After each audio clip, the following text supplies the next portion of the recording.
አዲስ ወደ አረብ ሀገር የመጣችሁ ወይም ቋንቋ የማትችሉ በመዳም ቤት እንደዚህ አይነት ጭንቀት ቢደርስባችሁ ዝም ለማለት አትሞክሩ፣ ለመናገር ሞክሩ። ይችን እህታችንን ቪዲዮን አይተን ነገር ካለ ንገሪኝ። አሁን ዝምታ ምንም መፍትሄ የለውም። አሁን ስራው ራሱ እኮ አቋርጠሽ ብታወሪም ደስ ይለኝ ነበር።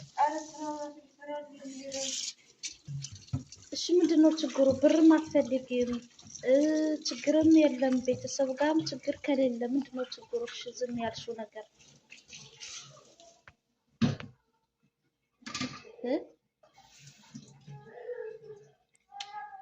ፀሐይ እዚህ ፈልላት ጠጋ ሳራ በማርያም ምንድነው? 1000 ብርም አትፈልጊም፣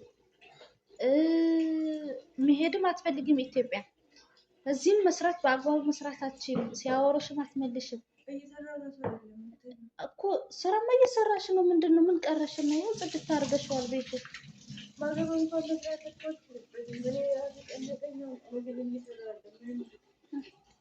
እሺ ምንድነው የጨነቀሽ ነገር? ልትነግሪኝ ትችያለሽ? የሚነገር አይደለም።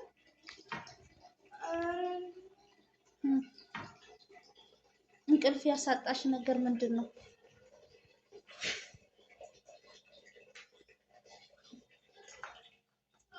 ሳራ ተይው፣ ስራውን ተይው፣ በኋላ ትሰሪዋለሽ።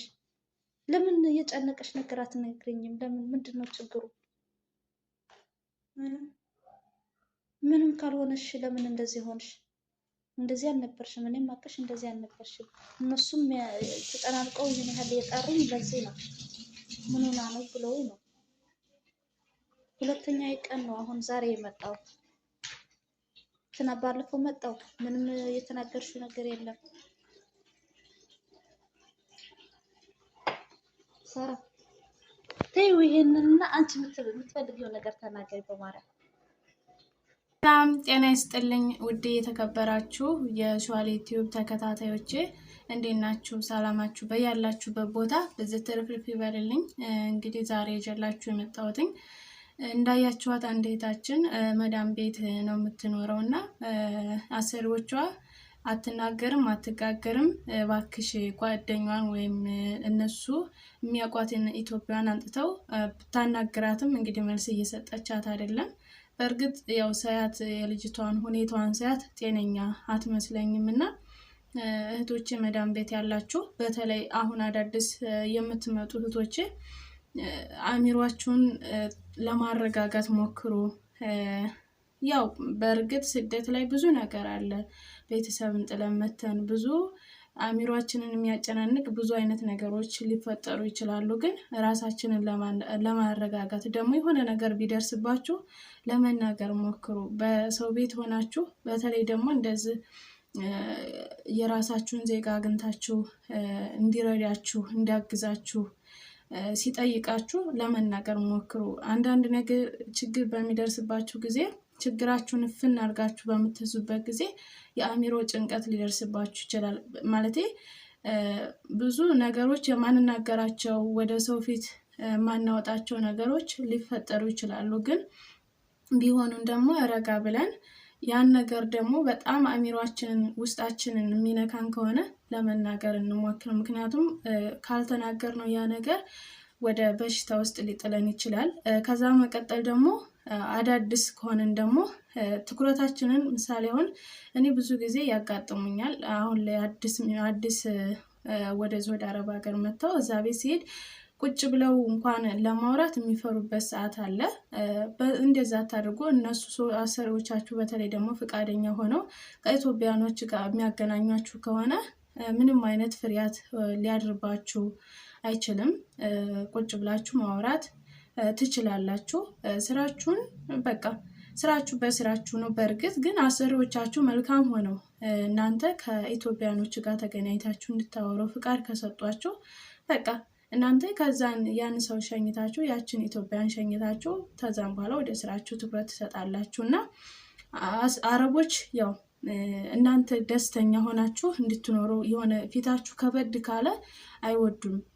እናንተ ውስጣችሁ ደስተኛ ሆናችሁ እንድትሰሩ ነው የሚፈልጉት እና ቢከብዳችሁም ስራ ቢጨንቃችሁም ደስተኛ ፈገግታ ይኖራችሁ።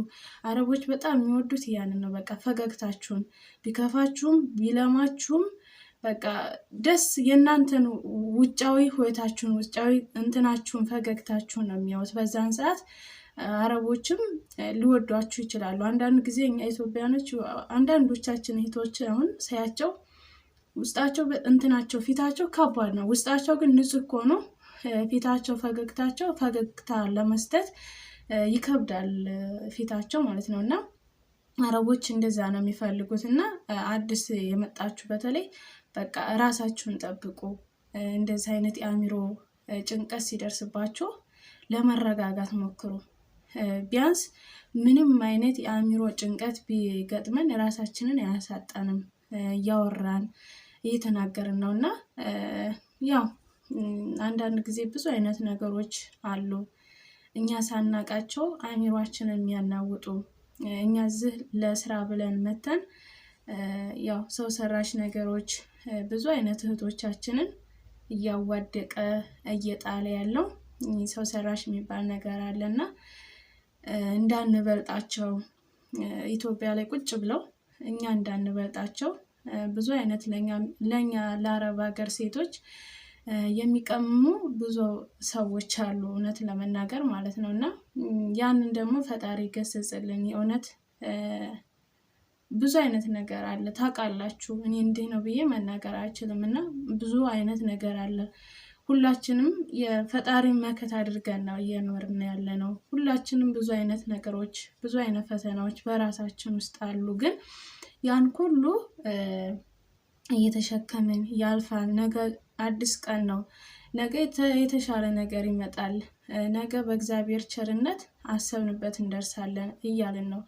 እኛ ከሀገራችን የመጀመሪያ ጊዜ ከሀገራችን ስንወጣ 2 ዓመት ሰርቼ ነው ወደ ሀገር ቤት የምገባው። ከዛም በኋላ አልሰራም ብለን እስከ 10 ዓመት እስከ 15 ዓመት የምንቆይበት ጊዜ የለም አለ። እኔ መጀመሪያ ከኢትዮጵያ ስወጣ በቃ 2 ዓመት ሰርቼ ቤቴን እሰራለሁ፣ በ2 ዓመት ወደ ሀገሬ ይገባለሁ ነው ያልኩት።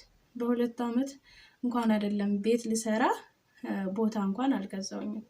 አስባችሁታል? እና ይኸው 8 ዓመት ሆነ ማለት ነው። ያው ታውቃላችሁ የቻናሌ ተከታታዮች የኔን ማለት ነው። እና ብዙ አይነት ነገሮች፣ ብዙ አይነት ፈተናዎች፣ ብዙ አይነት ድርጊቶች፣ ብዙ አይነት ውጣ ውረዶች፣ ብዙ አይነት ነገሮችን እያሳለፍን ነው። በእርግጥ አሁን ላይ የምትመጡ ኢትዮጵያኖች ትንሽ ከበድ ያለ ነው። ምክንያቱም ለምን እንደሆነ ቶሎ ትጨናነቃላችሁ። ለመረጋጋት ሞክሩ።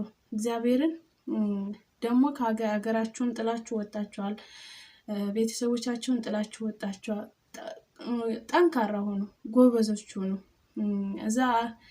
እዛ አገር ቤት የነበራችሁን የመባባት አይነት በቃ ከኤርፖርት ውስጥ ስወጡ ነው እዛው ጥላችሁት መውጣት ያለባችሁ እንጂ እንደዚህ ወደ መባባት ምናምን የለም። ሲጀመር እኔ አረብ ሀገር የሆነ እንትን የሚላችሁ ነገር አለ፣ የሚይዛችሁ ነገር አለ። እኔ አሁን ሲስተሬ ማለት ነው አዲስ አበባ ላይ ስትኖር ሁሉ ጊዜ ማልቀስ ነበረ። አዲስ አበባ ትንሽ ጊዜ ሰርታ ነበረ ማለት ነው።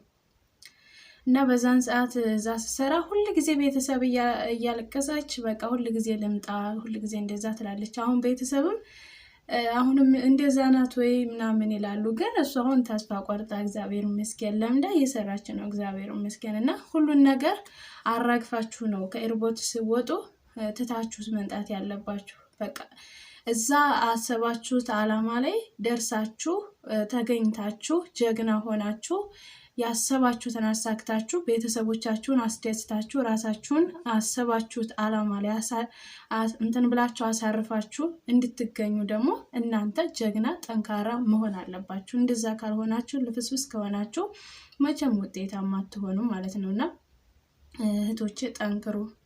ለሁሉም ነገር ያልፋል። አይዟችሁ አይዟችሁ። የሚያልፍ ነገር ምንም ነገር የለም። አእምሯችሁን ለማስተካከል አእምሯችሁን ጥሩ ለማድረግ ሞክሩ። ስትረስ በጣም ከባድ ነው። ስትረስ በጣም ከባድ ነው። ማሰብ መጨነቅ እኔ ስለማውቀው ነው። ሁሉን ነገር አሳልፌዋለሁኝ። ብዙ ነገሮችን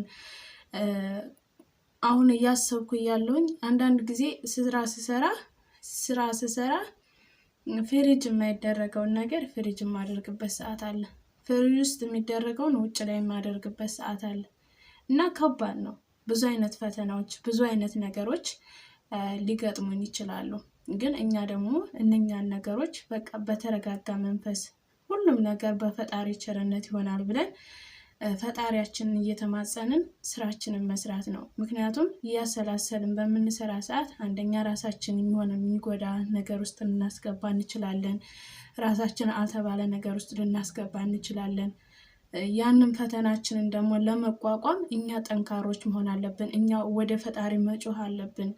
እንደዛ ካልሆንን መቼም ቢሆን ጠንካሮች ልንሆን አንችልም ማለት ነው። ውድ ቤተሰቦቼ ከሁላችንም ጋር የስደተኞች አምላክ ዛሬም ዘወትርም ከሁላችንም ጋር ይሁን። ሁላችሁንም እወዳችኋለሁ። በአዲስ ቪዲዮ እስከምንገናኝ መልካም ጊዜ፣ መልካም ቆይታ። ባይ ባይ።